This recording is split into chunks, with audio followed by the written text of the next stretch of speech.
Assalamualaikum warahmatullahi wabarakatuh.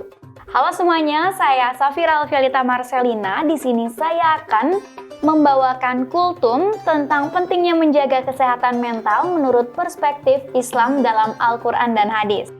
Nah, kesehatan mental sebagai disiplin ilmu yang merupakan bagian dari psikologi Islam terus berkembang nih di zaman yang saat ini. Di masa modern sekarang ini, banyak perubahan dalam berbagai aspek kehidupan, mulai dari aspek ekonomi, politik, pendidikan, tradisi dan budaya yang semakin maju pesat.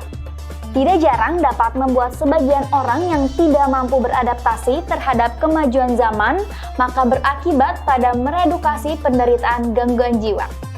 Nah, bidang kesehatan mental saat ini menjadi satu bidang yang paling menarik nih di antara bidang-bidang psikologi, baik di kalangan ilmuwan maupun orang awam. Sebab, untuk mencapai tingkat yang sesuai dengan kesehatan mental itulah dambaan setiap individu. Nah, sebelumnya, kesehatan mental dan masalah psikososial merupakan masalah serius dan membutuhkan perhatian loh teman-teman. Agama tampaknya memang tidak dipisahkan dari kehidupan manusia. Pengingkaran manusia terhadap agama mungkin karena faktor-faktor tertentu, baik yang disebabkan oleh kepribadian maupun lingkungan masing-masing. Namun, untuk menutupi atau meniadakan sama sekali dorongan dan rasa keagamaan, kelihatannya sulit dilakukan. Nah, hal ini karena manusia ternyata memiliki unsur batin yang cenderung mendorongnya untuk tunduk kepada zat yang gaib. Ketundukan ini merupakan bagian dari faktor intern manusia. Dalam psikologi kepribadian dinamakan pribadi atau self, ataupun hati nurani yang disebut conscience of man. Nah, kesehatan mental dari perspektif Islam merupakan suatu kemampuan diri individu dalam mengelola fungsi-fungsi kejiwaan dan terciptanya penyesuaian dengan diri sendiri, orang lain maupun lingkungan sekitarnya secara dinamis berdasarkan Al-Quran dan As-Sunnah sebagai pedoman hidup menuju ke kebahagiaan dunia dan akhirat. Lalu, fitrah manusia sebagai makhluk ciptaan Allah Subhanahu wa Ta'ala ialah manusia diciptakan mempunyai naluri beragama, yaitu agama tauhid. Kalau ada manusia tidak beragama tauhid, maka tidak wajar. Mereka tidak beragama tauhid itu hanya karena pengaruh lingkungan, seperti yang ada dalam Quran surat Ar-Rum ayat 30 yang artinya, maka hadapkanlah wajahmu dengan lurus kepada agama Allah, tetaplah atas fitrah Allah yang telah menciptakan manusia menurut fitrah itu. Nah, tidak ada perubahan pada fitrah Allah. Itulah agama yang lurus, tetapi kebanyakan manusia tidak mengetahui. Nah, fitrah Allah dalam ayat ini maksudnya ciptaan Allah. Manusia yang diciptakan Allah mempunyai naluri beragama, yaitu agama tauhid. Maka dari itu, Al-Quran dan hadis merupakan sumber utama ajaran Islam yang memberikan petunjuk dan bimbingan bagi manusia dalam menjaga fitrahnya untuk meraih kebahagiaan yang hakiki. Al-Quran memperkenalkan istilah jiwa yang tenang atau an-nafsu mutmainnah, sementara Al-Hadis menyebut kata al-fitrah. Keduanya adalah syarat bagi kesehatan mental yang harus dimiliki seorang muslim. Hidup dengan jiwa yang tenang harus berdasarkan fitrah yang telah diberikan Allah Subhanahu wa Ta'ala, yaitu akidah tauhid. Agama sebagai terapi kesehatan mental dalam Islam sudah ditunjukkan secara jelas dalam ayat-ayat Al-Quran. Di antaranya yang membahas tentang ketenangan dan kebahagiaan adalah Quran surat An-Nahl ayat 97 yang artinya, barang siapa yang mengerjakan amal soleh baik laki-laki maupun perempuan dalam keadaan beriman, maka sesungguhnya akan kami berikan kepadanya kehidupan yang baik dan sesungguhnya akan kami berikan balasan kepada mereka dengan pahala yang lebih baik dari apa yang telah mereka kerjakan.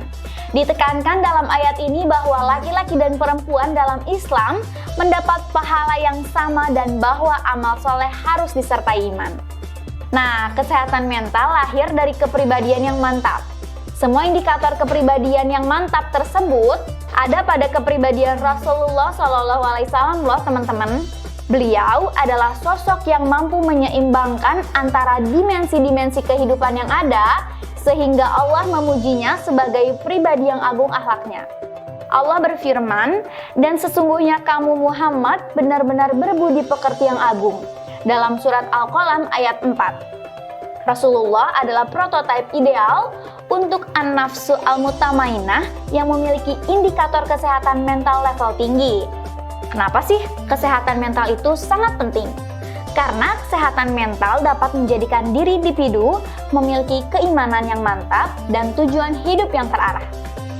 Seperti pada hadis riwayat At-Tirmizi, yaitu barang siapa akhirat menjadi tujuan hidupnya, maka Allah akan meletakkan rasa kecukupan di dalam hatinya dan mengumpulkan segala sesuatu yang terserap untuk dirinya. Dia pun akan dihampiri dunia, sementara dunia sendiri merupakan sesuatu yang hina.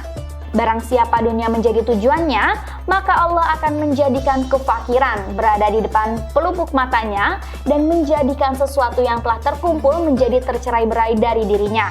Dia tidak akan dihampiri dunia kecuali hanya yang telah ditakdirkan untuknya.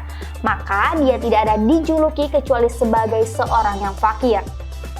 Seorang hamba tidak akan menghadapi Allah kecuali Allah akan menjadikan hati orang mukmin tunduk kepadanya dengan rasa cinta dan sayang. Allah lebih cepat darinya untuk melakukan segala sesuatu yang baik. Nah, kali ini aku akan menyebut metode apa saja sih untuk menjaga kesehatan mental dalam Islam. Yang pertama, yaitu metode imaniyah. Nah, metode ini bisa kalian lakukan misalnya dengan mengimani sifat malaikat yang agung dan mulia, lalu mendalami nilai-nilai Al-Quran dalam tingkah laku nyata. Nah, yang kedua yaitu metode Islamiyah. Nah, metode ini bisa kalian lakukan nih, misalnya seperti berusaha mencoba menghilangkan hawa nafsu ke hal-hal yang melanggar syariat Islam, dan mampu berkomunikasi dengan Allah Subhanahu wa Ta'ala jika kalian sedang merasakan keresahan, kesedihan, ataupun kebahagiaan yang sedang dialami. Nah, yang terakhir yaitu metode ihsaniyah. Kalian bisa lakukan metode ini dengan cara mengaplikasikan hal-hal baik ke kehidupan, misalnya seperti saling tolong-menolong, memberikan rezeki ke orang yang lebih membutuhkan, dan sebagainya. Nah, kalau tadi penjelasan terkait metode, kali ini saya akan menjelaskan terkait tips apa saja yang harus dilakukan untuk menjaga kesehatan mental seseorang. Yang pertama, mengusahakan agar manusia memiliki kemampuan yang sehat yaitu pikiran dan perasaan. Lalu yang kedua, mengusahakan pencegahan terhadap timbulnya sebab-sebab gangguan mental dan penyakit mental. Nah, yang ketiga, mengusahakan pencegahan berkembangnya bermacam-macam gangguan mental dan penyakit mental. Nah, yang terakhir yaitu mengurangi atau mengadakan penyembuhan terhadap gangguan dan penyakit mental. Nah, selanjutnya, konsep kesehatan mental adalah terhindarnya dari gangguan mental, baik psikosis maupun neurosis, dan dapat menyesuaikan diri terhadap lingkungan. Kitab suci Al-Quran terdapat kekuatan spiritual untuk mengamalkan ibadah dengan ikhlas. Upaya sadar seseorang merupakan keyakinan yang matang dan kokoh kepada Allah Subhanahu wa Ta'ala, mampu menjadi motivator perolehan kesehatan mental yang paripurna. Seseorang dikatakan memiliki mental yang sehat bila ia terhindar dari gejala penyakit jiwa dan memanfaatkan potensi yang dimilikinya untuk menyelaraskan fungsi jiwa dalam dirinya. Begitu juga sebaliknya, seseorang dikatakan kurang sehat mentalnya adalah orang yang merasa terganggu perasaan, pikiran, sehingga mendatangkan ketidaktentraman hatinya atau biasa disebut dengan abnormalitas mental. Adapun abnormalitas mental ini biasanya disebabkan karena ketidakmampuan individu dalam menghadapi kenyataan hidup, sehingga munculnya konflik mental pada dirinya. Golongan yang kurang sehat adalah orang-orang yang merasa terganggu ketentraman hatinya. Adanya abnormalitas mental ini biasanya disebabkan karena ketidakmampuan individu dalam menghadapi kenyataan hidup sehingga muncul konflik mental pada dirinya.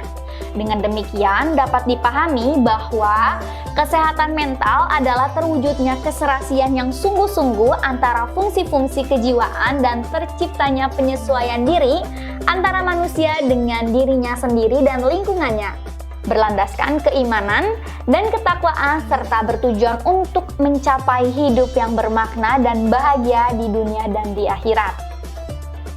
Nah, jadi mulai kali ini, teman-teman bisa melakukan metode dan cara-cara yang telah saya jelaskan ya untuk menjaga kesehatan mental ke depannya. Cukup sekian kultum dari saya, mohon maaf apabila ada kesalahan dan salah kata. Wabillahi taufiq wal hidayah, wassalamualaikum warahmatullahi wabarakatuh.